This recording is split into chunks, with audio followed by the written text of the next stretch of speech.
Hi, I'm Wanda from Alanda Craft, and recently Paula and I were in a local gift store and we saw these paper Christmas trees, and they were made from book paper. And we thought, well, they were lovely, but they were $90 and they were made from books, and we are not really tearing up books, but the cost was a big factor. So we thought we can make these from our scrapbooking paper, and that's what we did. So we've come home and we've worked out how to do it, and we're going to share it with you. So let's get started.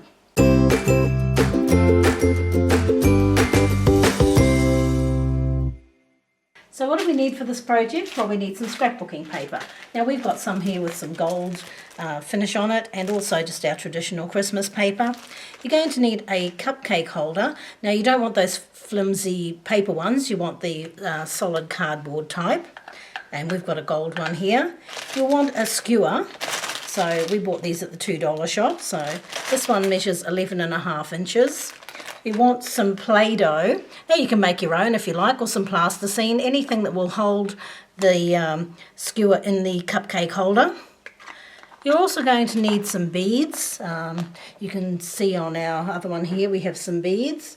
Or if you're a little more adventurous, you can cut out a star like Paula has done here, and you can decorate it with a pretty star made of the scrapbooking paper. You're also going to need some pinking shears to get the finish if you want this finish. As you can see here, we've just done a straight cut. So it's up to you how you want your tree to look. You want a ruler to measure a centre dot. And also we used our Fiskars cutter, but you can cut it out on your Brother ScanNCut, your silhouette, just with your scissors, measuring the squares. But however you want to cut it out, you'll do need some way of making these squares. So let's get on with it.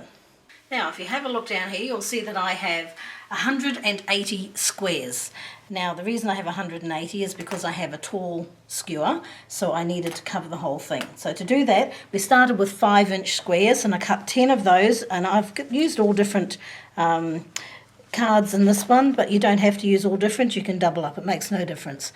Now we went down 1/4 of an inch, so in 1/4 of an inch increments, till we got down to 3/4 of an inch. So we go 5, 4 3/4, 4 1/2, 4 1/4, 4, 3 3/4, and all the way down.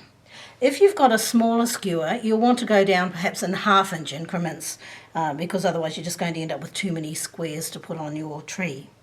Now we're going to put all the measurements on the website, and also this is where your ruler comes in handy, and we'll give you all these measurements as well. So you'll just measure halfway in your square and put a dot, and that's so you know where to poke the skewer when you come to put this together. Okay, so we'll have all those measurements for you so you don't have to work anything out. Now to get started, what we need to do is take our little cupcake and our Play-Doh, and I'm just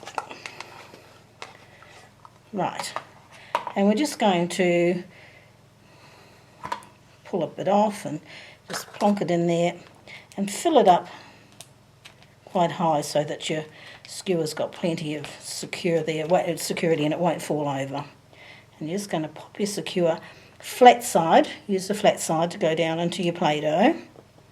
Alright, and you've got your pointy side up because that's how you're going to put your card on here. Alright, so now we've done that, and that looks pretty good. So what we do then is we simply start taking our card, and you can put them on any way you like, it doesn't make any difference. Now, just put your thumbs on either side of your dot there. And just, it doesn't have to be, it's not rocket science, it doesn't have to be exact, but this is what we're going to do. Okay, and try and hold your skewer so that it doesn't, just put your fingers there, put it between your fingers, just so that it holds it in place a little bit. And turn them as you go so that they're not all facing the one way. So you can see there, I've got the sort of a diamond shape. Okay. And I'm just going to continue doing this. Now you put all of the 5 inches on, and then you come down to your next size, and when you've done all those, you'll be at the top and you'll just have the little ones. Now you can see I'm about halfway through. Now don't push the card down too hard at this stage. We can do all the readjusting as we go on. If you get to the top and you find you're running out of room, we'll just gently feather them down, or if we've got gaps, we'll bring it through. The one that we saw in the shop actually had spaces between the paper, but we've used more card rather than do that, and I think it looks nicer when it's fully filled in. Okay, so I'll just continue doing this now, and then we'll come back in a little while.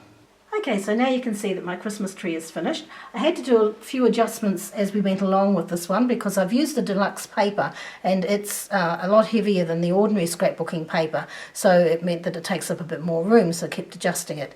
Now you can finish it off by making a star. This is just 2 star shapes cut out and glued together with a space left to pop the skewer in the middle. Or you can use a bead, you can glue a bead onto the top.